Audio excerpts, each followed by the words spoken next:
Muy buenas noches. Aquí con los compañeros nos encontramos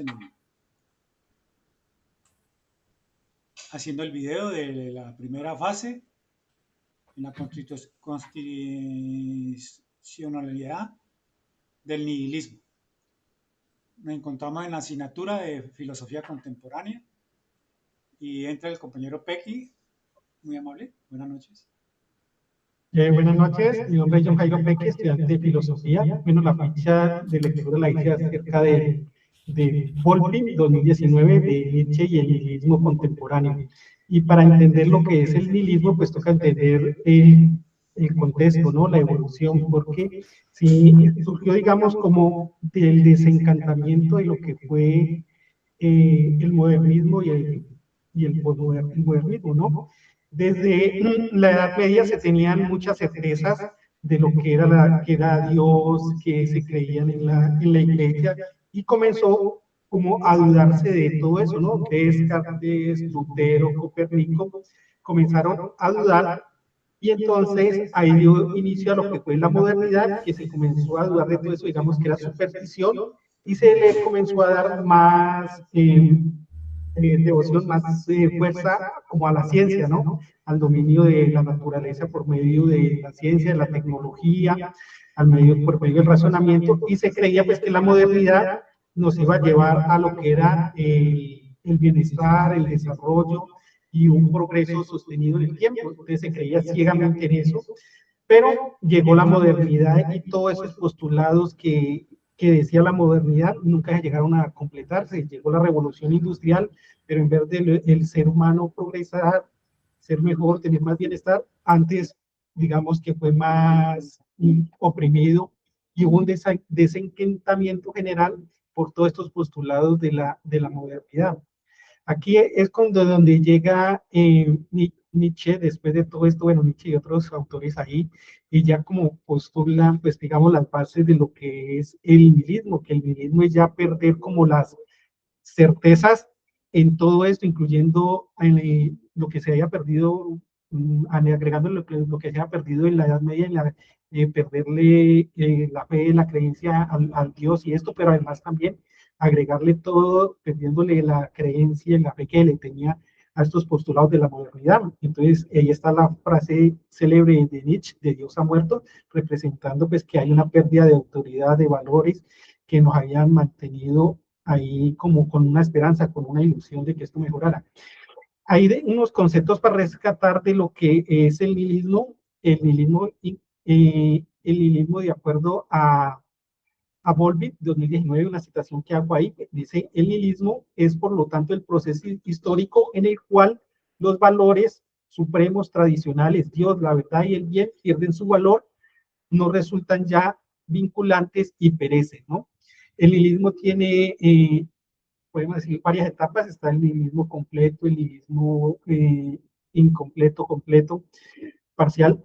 Y entonces entre esos, pues digamos, el nihilismo incompleto es donde una sociedad ya pierde sus valores, sus antiguos valores, pero se queda como en un limbo. Necesita como esos valores reemplazarlos por otro que le dé un sentido a la vida, ¿no? Y ya esta parte ahí termino ahí y ya ahora continúo. Sigue, compañero.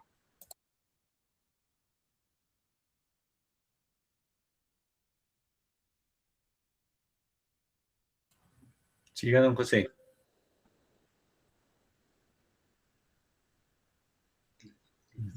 Muchas gracias. Es que estaba ahí con el micrófono. Sí. Resulta que una de las razones principales del nihilismo es la pérdida de esos dos valores absolutos que traíamos constitucionariamente desde los estoicos. Entonces, uno de los principales derrumbamientos de esos valores absolutos fue la ciencia, la tecnología, el razonamiento. Uno de ellos fue el heliocentrismo, que la Tierra era considerada, todo giraba alrededor de la Tierra, que nosotros éramos tan importantes y que la Tierra era tan importante que todos los planetas giraban alrededor de la Tierra. Ese era el heliocentrismo. Y entonces cuando habló aquí el compañero que Copérnico y otros grandes eruditos de la astronomía destruyeron ese mito y se descubrió que no, que la Tierra gira alrededor de otros astros. Entonces se quitó ese valor absoluto, ese mito.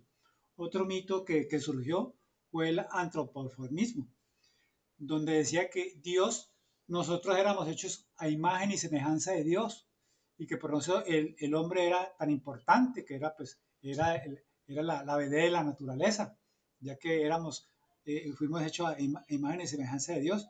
Pero resulta que salió la teoría de Darwin y con la evolución de las especies, y entonces se llegó a que nosotros no veníamos de ninguna imagen de semejanza, sino que éramos el fruto de la evolución del mono. Entonces se desmitificó más el hombre y se perdió ese valor absoluto que nos venía fundamentado por la religión, por la iglesia, por los éticos de esa época. Y por último dijeron, no, bueno, pero si nos han tumbado todo eso, por lo menos el hombre, Dios y la Biblia nos dio el libre albedrío.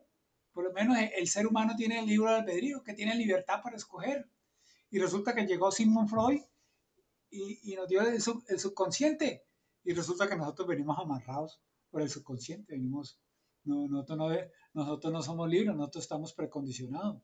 Tenemos un reseteado, como decía Albert Camus, que decía que nosotros éramos en blanco, que la mente de nosotros era en blanco y que nosotros no veníamos precondicionados directamente, que nosotros éramos los que nosotros formábamos, lo que nosotros hacíamos.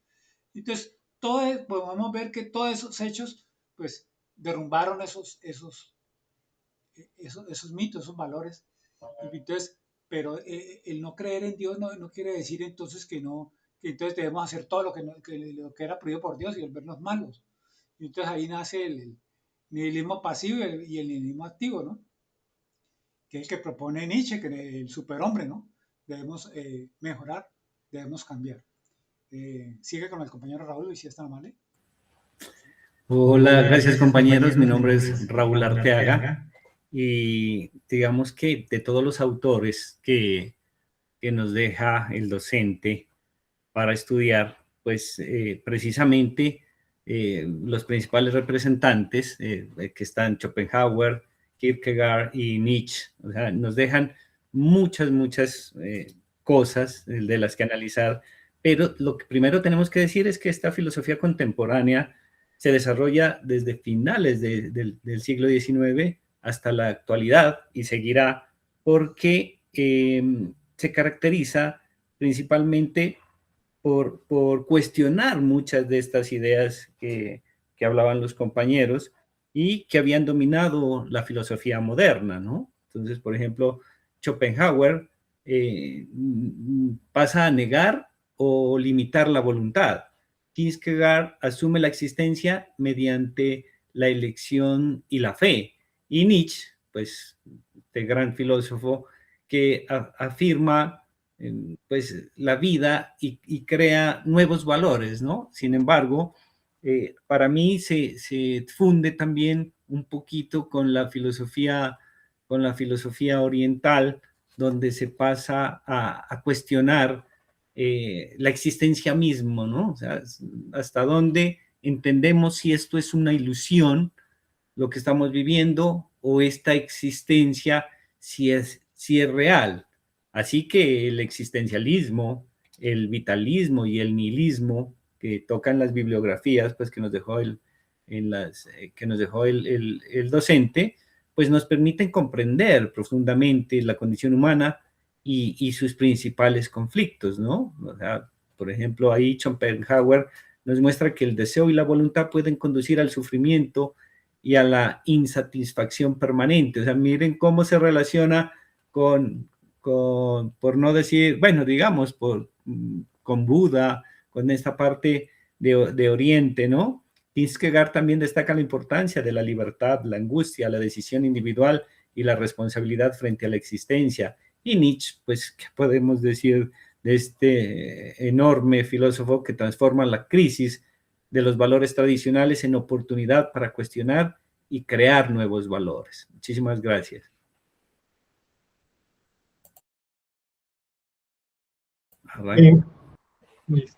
Listo, compañero. Bueno, desde aquí, para responder en cuanto a las preguntas que plantea la guía, la primera pregunta, que cuál es la idea principal o tesis que se está planteando en el video. Bueno, estamos planteando ahí pues como los orígenes, las causas de lo que fue este nihilismo, ¿no? Sin embargo, también uno al abordar el nihilismo queda la pregunta de si se pierde las esperanzas, bueno, la fe que se tenía, las certezas, queda el hombre como en un limbo, ¿no? Porque en la Edad Media digamos, se alejó del concepto de Dios, de la creencia en la Iglesia Católica, pero comenzó a creerse en la ciencia y después se pierde la fe en la ciencia. Entonces ahora, ¿en qué se tiene fe? ¿Cuál es eso esa razón de que nos mantiene, que nos une, que nos da como esa ilusión para seguir adelante? Entonces una de las preguntas que plantea el nihilismo también es eso, ¿no? Bueno, perdimos todo, pero ¿qué? Entonces quedamos en el limbo, quedamos sin rumbo, todo da igual.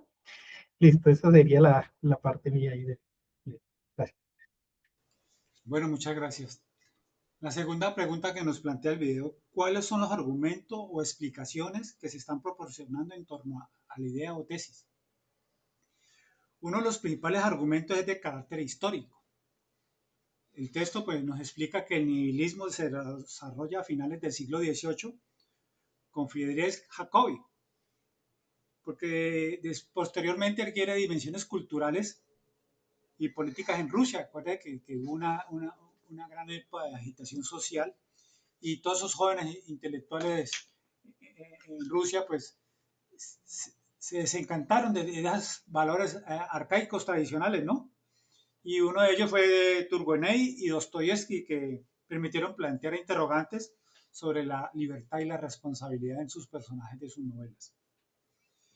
Después viene Nietzsche, que trae otro argumento, y donde decía ahora el compañero Pecky, que dice que Dios ha muerto. Cuando Nietzsche habla de esa idea, de esa palabra, no lo dice literalmente. Él lo dice en tono figurativo, donde dice que todos esos conceptos morales y éticos que nos habían legado a través de la iglesia, pues no tienen sustento o asidero científico, porque pues, como yo expliqué ya, lo del hombre, ¿no? Que nosotros venimos de una evolución, o que la Tierra no giraba, que todos los planetas del mundo no giraban alrededor de la Tierra, o que nosotros teníamos una libertad, y resulta que, como decía el padre del existencialismo, Albert Camus, nosotros tenemos con una mente en blanco, y que todo lo que le metamos en ello es la que nos hace lo que nosotros estamos afirmando. Entonces, en ese pregunta está el nihilismo activo y el nihilismo pasivo. El pasivo, pues, es por el agotamiento, la resignación, ¿no? Bueno, ya, nos quedamos, pues, se acabaron los valores y no hay nada más que hacer, nos estancamos ahí. El activo dice que es la destrucción de esos valores decadentes, pero implementar nuevos valores, ¿no? Y cómo le damos una cierta margen de validez a esos nuevos valores que creemos. Muchas gracias. Bueno, y para cerrar con la tercera pregunta es sobre el aporte. Entonces, pues, como la filosofía contemporánea misma, queremos dejar la reflexión sobre la existencia humana, qué significa existir y cuál es el sentido de la vida. Reflexión sobre la libertad. ¿Somos realmente libres de elegir? Que esto deberíamos cuestionárnoslo a través de todo el curso de la materia y reflexionar sobre el conocimiento, ¿no? ¿Cómo podemos saber algo si es verdadero o no? Porque para los compañeros algo puede ser verdadero, pero para mí no. Igual que sobre el lenguaje, que sobre la moral, que sobre la sociedad y que sobre muchas cosas que a través del transcurso de esta materia yo creo que podemos ir analizándolo. Muchísimas gracias, con esto cerramos. Agradezco a los compañeros, a nuestro docente y esperamos que sea de su agrado. Muy buenas noches. Muchas gracias.